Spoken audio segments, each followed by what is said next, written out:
এই যে তার চেহারা মোবারক, এই যে আপনারা দেখতে পাচ্ছেন আধুনিক টাইপের, উনিও কি তৌহিদি জনতা কিনা কে জানে।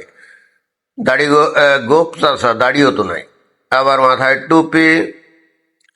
তো এই ভদ্রলোক চমৎকার একটা লেখা লিখছেন। এই লেখাটা হঠাৎ আমার নজরে পড়লো এবং আমি জাস্ট প্রথমে 2-4 লাইন যখন পড়লাম দেখি দুর্দান্ত একটা লেখা, এবং পরে পুরোটাই আমি পড়লাম। যদিও এই বিষয়গুলো আমারও জানা, ইসলামের ইতিহাস, সেই ইসলামের উৎপত্তি কিভাবে হলো সেখান থেকে পুরো বিষয়টাই তো দীর্ঘদিন ধরে ভালো করে জানাশোনার চেষ্টা করেছি। তো উনি খুব সুন্দর করে এখানে ওইটা ওইটা বিবৃত করেছেন। তো আমি অতএব এই ওসমানী ভাই আপনার অনুমতি ছাড়াই আমি কিন্তু এটা নিয়ে একটা ভিডিওর অবতারণা করে ফেললাম। আমার ধারণা যে আপনি এতে মাইন্ড করবেন না, কারণ বিষয়টা এত গুরুত্বপূর্ণ, আর আপনি যেহেতু প্রচারের জন্য লিখছেন, তাই তো। তা আমিও তো সেটাই করছি, তাহলে তো এটা আপনার সুবিধার জন্যই হলো। তো অতএব কথা না বাড়িয়ে আমরা এই আপনার এই তৌহিদি জনতা উপলক্ষে বা তৌহিদি জনতাদের নিয়ে লেখাটা আমি জাস্ট পড়ে যাব। আমি এখানে নিজের কোনো মন্তব্য কিছুই করব না। আমি আমি মনে করলাম যে আমার দর্শক শ্রোতা তাদেরও একটা আগ্রহ আছে সম্ভবত এইগুলো জানার ব্যাপারে। এই হেতু কিন্তু এই যে এই রিডিং পড়ে যাওয়া, যদিও অবশ্যই একটা আমার নিজস্ব স্টাইলে পড়বো, জাস্ট পড়ে যাওয়া, খবর যেমন পড়ে ওরকম না। তো কথা না বাড়িয়ে আমরা শুরু করি। তো উনি লিখছেন যে তৌহিদি জনতার উৎপাত নবীর মৃত্যুর দিন থেকে, একেবারে নবীর মৃত্যুর দিন থেকে, উনি যেদিন মারা যান সেদিন থেকে দাফনের জন্য যখন গোসল দিতে নেওয়া হয় তখন একদল মিছিল শুরু করলো, গোসল দেওয়া যাবে না, গোসল দিলে কাপড় খুলতে হবে, নবীর অবমাননা হবে। কথাটা রাইট। আসলেই তো ওই গোসল দিতে গেলে যখন তা কবর দেওয়া হয় কোনো মৃতকে, তখন ওই লাশকে কিন্তু গোসল দিতে হয়, আর গোসল দিতে গেলে তো কাপড় খুলতে হয়। এখন নবীর কাপড় খুললে আসলেই তো এটা অবমাননার ব্যাপার না?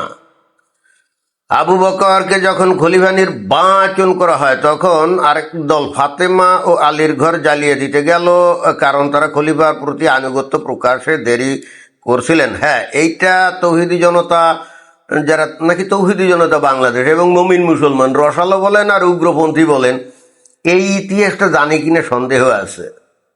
যখন নবী মারা যায় এবং খলিফা নির্বাচনের প্রক্রিয়া শুরু হয় তখন তাহলে ওই একদল মক্কার লোকজনের মধ্য থেকে, মানে মুজাহির থেকে একদল খলিফা নির্বাচনের কথা বলা হচ্ছিল, আর একদল কিন্তু আনসার, মানে মদিনাবাসী। নবী তো মদিনাতে মারা যান, তাই না? তো ওখানে ওই যে মক্কা থেকে আগত লোকজন যারা, তাদেরকে মুজাহির বলা হতো বা মুহাজির বলা হতো। তো এই মুহাজিরের মধ্যে থেকে একদল বললো যে আমরা এই খলিফা হব, আর ওই আনসার মানে মদিনার অধিবাসী যারা, তারা বলে আমরা খলিফা হব।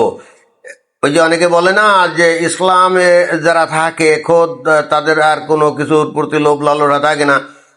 ঘটনা কিন্তু আসলে সঠিক না। একবারে নবী মারা যাওয়ার পর থেকেই কে খলিফা হবে, মানে কে ক্ষমতা দখল করবে, এটা নিয়ে কিন্তু মুসলমানদের মধ্যেই কিন্তু মারামারি কাটাকাটি প্রায় শুরু হয়ে যায়। এবং এই দুই দলের মধ্যে, অর্থাৎ মুহাজির এবং এই যে আনসার, এই দুই দলের মধ্যে কিন্তু মারামারির মতো একটা পরিচয় হয়।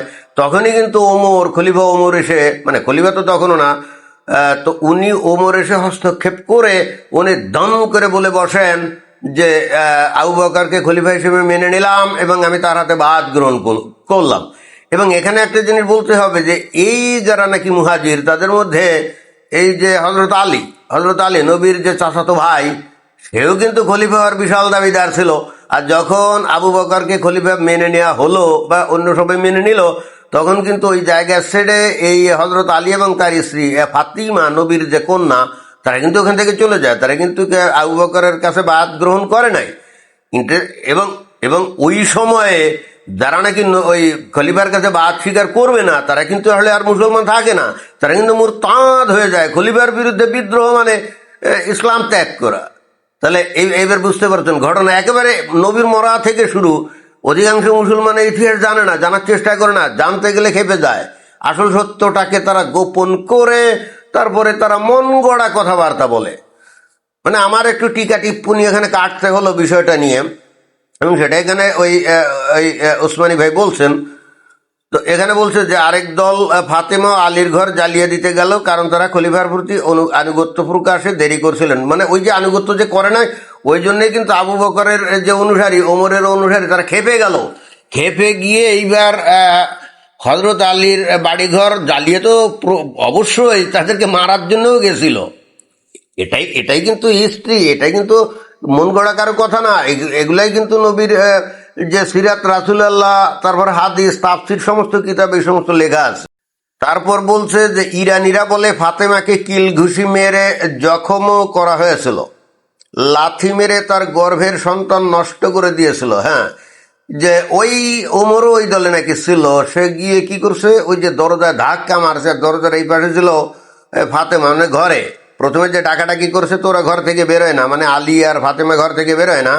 তো তখন ওমর বা তার সহযোগীরা লাথি মেরেছে দরজা, এবং সেই ওইটা ঘা লাগছে ওই ফাতেমার পেটে। ফাতেমার দরজার পাশে ছিল, এবং ওই আঘাতেই নাকি তার গর্ভের সন্তান নষ্ট হয়ে যায়। এরাই হলো তৌহিদি জনতা। আবু বকর 27 মাস শাসন করেছিলেন, এবং পুরো সময়টাই তৌহিদি জনতার বিরুদ্ধে যুদ্ধ করে কাটাতে হয়েছিল। তৌহিদি জনতাই প্রথমে ইসলাম ত্যাগ করে মুসাইলিমাকে নতুন নবী মেনেছিল, এবং তখন কিন্তু ওই প্যারালাল আরেকজন নবী ওখানে উদ্ভব ঘটেছিল, এবং ওই সময় ওখানে নবী হওয়ার একটা হিড়িক ছিল। ভারতে যেমন প্রত্যেক বছর 2-1 কিন্তু অবতার নাজিল হয়, হয় না? অবতার নাজিল হয়, বাবা নাজিল হয়, এবং পরে তারা কিন্তু ওই যে নারীর সাথে ব্যভিচারে লিপ্ত হয়ে ধরা পড়ে, অনেককে ধরে জেল হাজতে ঢুকানো হয়। অর্থাৎ ভারত হলো অবতারের লীলাভূমি। প্রতি বছরই 2-4-5 জন কিন্তু অবতারের আবির্ভাব ঘটে, যেহেতু ওই যে হিন্দুদের ধর্মে ওই যে অবতার তত্ত্ব আছে। তো ওই আরব দেশে তখন কিন্তু এরকম নবীর একটা হিড়িক ছিল। তো তার মধ্যে মুসাইলামা একজন ছিল। খলিফা উমরকে কারা হত্যা করেছিল? তৌহিদি জনতা। আবু লুলুয়াকে দিয়ে নামাজ পড়া অবস্থায় খলিফা উসমানকে কারারুদ্ধ করেছিল কারা? তৌহিদি জনতা। কোরআন পড়া অবস্থায় তাকে খুন করেছিল, তার স্ত্রী বাঁচাতে গিয়েছিলেন, ওনাকেও ছুরি মেরেছিল। হ্যাঁ, খলিফা উমর কিন্তু মারা গেছিল তৌহিদি জনতার হাতে। উনি যখন নামাজ পড়তেছিলেন মসজিদে, তখনই তার উপরে এই লুলু নামে একজন মুসলমান, পরে দোষটা ঢাকা দেওয়ার জন্যই একে বলা হয় যে নাকি মুসলমান ছিল না, এ নাকি ওই ছিল, জরস্ট্রিয়ান ছিল, কিন্তু আসলে তা না, আসলে সেও মুসলমান ছিল। অর্থাৎ ওই যে প্রশ্ন আসে, যদি নবীর সাহাবীরা নিজেরাই নিজেদেরকে হত্যা করে, তাহলে এটা কেমনে হয়? ওই জন্যে লুলুকে তারা মুসলমান হিসাবে মানে না। কিন্তু না মানলেও তো কিছু করার নাই, তাই না? ঘটনা যা তা তো মানে ঘটনা যা, সেটা তো লুকানোর কোনো কায়দা নাই। আর এগুলো লিখে গেছে তৎকালীন যে সমস্ত ইতিহাসবিদ, ইসলামী ইতিহাসবিদ, স্কলার তারাই। তারপরে খলিফা ওসমানকে অবরুদ্ধ করে তাকেও কিন্তু কোরআন পড়া অবস্থায় তাকেও কিন্তু ছুরি দিয়ে কুপিয়ে হত্যা করে, এবং কোরআনের উপরে রক্তের বন্যা বয়ে যায়। সেটাও কিন্তু এই যে তৌহিদি জনতা। এবং তাকে থামাতে আসলে তার স্ত্রীও ছুরিকাঘাত প্রাপ্ত হন। হজরত আলী, তাকেও তৌহিদি জনতা খুন করেছিল। দেখছেন, মানে খলিফা যারা ছিল, এক Abu Bakr normal life lead করছিল, আর বাকি 3 খলিফা, ওই যে ওসমান, ওমর, আলী, সবাই কিন্তু তৌহিদি জনতার হাতে কিন্তু নিহত হয়েছিল। এবার বুঝতে পারছেন এরা যে ক্ষমতা লোভী ছিল কি ছিল না? এরা কিন্তু সরাসরি নবীর কিন্তু ছিল, উম্মত ছিল। তো তারাই কিন্তু ক্ষমতার জন্য একে অন্যকে হত্যা করছিল। আপনারা কখনো শুনবেন কোন হুজুর ওয়াজ নসিহতে এই ইতিহাসের কথা বলে না? কখনোই বলে না। কারণ যদি বলে, তখন কিন্তু এই প্রশ্ন উঠবে, আপনারাই না বলেন তারা হলো সর্বশ্রেষ্ঠ মুসলমান, তো তারাই ক্ষমতা নিয়ে মারামারি কাটাকাটি করতো, খালি না একেবারে রীতিমতো হত্যা করে ফেলতো। তাও কাকে? খলিফাকে। তারপরে কি বলছে যে ফজরের নামাজ পড়ছিলেন, এই অবস্থায় আব্দুর রহমান নামের এক তৌহিদি জঙ্গি ছুরি চালিয়ে দেয়। হজরত আলীও নামাজ পড়ার অবস্থায় আব্দুর রহমান বলে এক তৌহিদি জনতা তার উপরে কিন্তু আক্রমণ করে হজরত আলীকে হত্যা করে। এবং সেই জঙ্গি ছিল ইতিহাসের প্রথম ইসলামী রাজনৈতিক দল খারেজি কাফেলার সদস্য। এখন এদেরকে দেখবেন যে খারেজি হিসাবে মানে নানা সমালোচনা করে।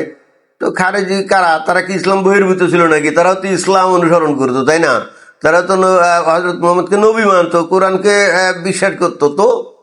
তো এখন সে যদি আর একজন মুসলমানকে হত্যা করে, সাথে সাথেই কি মানে সে অমুসলিম হয়ে যাবে নাকি? সেটা কিভাবে? তারপরে বলছে যে পৃথিবীতে যত ইসলামী দল আছে সবগুলো সব খারেজি কাফেলার বংশধর, যাকে তাকে কাফের নাস্তিক বলার চল খারেজিরাই শুরু করেছিল। কথায় কথায় তাকফির, কোরআনের ভুলভাল তাফসিরও খারেজিদের আবিষ্কার, নারীদের বুরকা পরতে হবে এ নিয়মও খারেজিরা চালু করেছিল। এবং বাংলাদেশে তৌহিদি জনতার ভিতরে যে বিকৃত যৌনাচার দেখা যায় সেটার উৎসও কিন্তু খারেজিরা। নবী পত্নী আয়েশা, ইমাম হাসানের স্ত্রী হাফসা, ইমাম হুসাইনের স্ত্রী সাহার বানু, ওনাদের প্রত্যেককে যৌন হয়রানি ও কুপ্রস্তাব দেওয়ার অভিযোগ আছে তৎকালীন তৌহিদি জনতার বিরুদ্ধে, তাই নাকি? এটা জানতাম না। নবীর বংশ নির্বংশ করেছিল তৌহিদি জনতা, এটাই বলতে চাচ্ছে। হ্যাঁ, আসলেই তো ওই যে নবীর বংশকে যে একেবারে ওই যে কারবালা প্রান্তরে কারা ওই কুফার মুসলমানরাই তো হত্যা করে, তাই না? মেরে কেটে একেবারে সাফা করে দেয়। ইমাম হাসানকে বিষ প্রয়োগ করে হুসাইনকে কারবালায় হত্যা, এগুলো তৌহিদি জনতা করেছিল, কাফেররা নয়।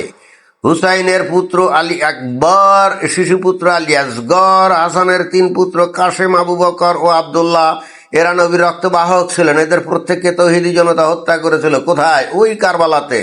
কারা হত্যা করেছিল? এরা কিন্তু সব নবীর বংশধর, মানে ফাতেমা থেকেই তো ওই যে হাসান হোসেন এবং তাদেরই বংশধর। তো তাদেরকে কারবালা নির্মমভাবে হত্যা করেছিল কারা? ওই মুসলমানরা। কোথায়? কুফা, ওই যে কারবালা প্রান্তরে, নিশ্চয়ই সবার মনে আছে। এবং যারা হত্যা করেছিল তারা কিন্তু সবাই মুসলমান ছিল। ইন্টারেস্টিং ব্যাপার, এরা কিন্তু সবাই আবার নবীর সাহাবী ছিল। কি দুর্দান্ত নয়? নবীর সাহাবীরাই কিন্তু শুধুমাত্র, এবং এই হত্যাগুলা কিন্তু শুধুমাত্র ক্ষমতা লাভের জন্য, আর কিছু না।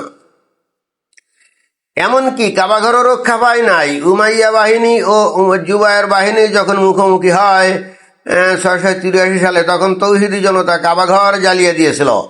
এই যে এখন গণহত্যা শুনে মাস কিলিং, কেউ কি জানে যে কাবাঘরে একবার গণহত্যা হয়েছিল?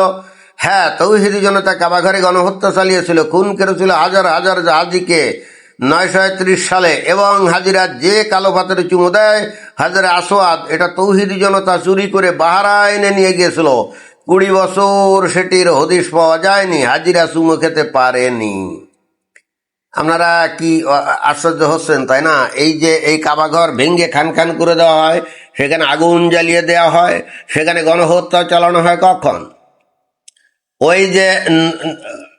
ওই যে 4 খলিফা মারা যাওয়ার পর হাসান কিছুদিন খলিফা ছিল। তো হাসান কিছুদিন খলিফা থাকার পরে অতঃপর উমাইয়াদের যে নেতা ওই যে মুয়াবিয়া তো চ্যালেঞ্জ করে এবং হাসানকে বলে, তুমি যাও, তোমার বার্ষিক আমরা 1 লক্ষ না কত দিরহাম ভাতা দেব, তুমি খলিফাগিরি ছাড়ো আর আমি খলিফা হই। তখন এই মুয়াবিয়া খলিফা হয়। এবং এই মুয়াবিয়ার আমলেই এই মুয়াবিয়াকে খাঁটি মুসলমান মনে না করে এই জুবায়ের বলে একজন সাহাবি, সে কিন্তু এই মুয়াবিয়ার এগেনস্টে চলে যায় এবং বিদ্রোহ ঘোষণা করে এই মক্কা অঞ্চলে চলে আসে। বুঝছেন? এই মক্কা অঞ্চলে চলে এসে সেই কিন্তু এখন যেটা আমরা হিস্ট্রিক্যাল যে আর্কিওলজিক্যাল নানা রকম গবেষণা হয় না, তাতে মনে করা হয় যে এই কাবাঘর বস্তুতে জুবায়েরই তৈরি করছিল। এবং তখন উমাইয়া বিভিন্ন সময়ে ওই যে হাজ্জাজ বিন ইউসুফকে পাঠাইছিল 1 বার না 2 বার।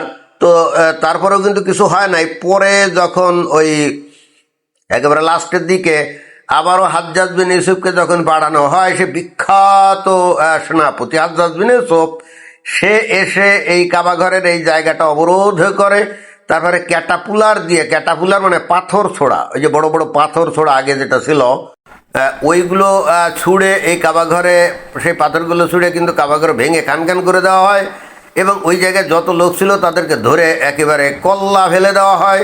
এরপর জুবায়েরকে ধরে কল্লা ফেলে দিয়ে ঠ্যাং বেঁধে তারপরে ওই কাবাঘরের এক সাইডে ঝুলিয়ে দেওয়া হয়।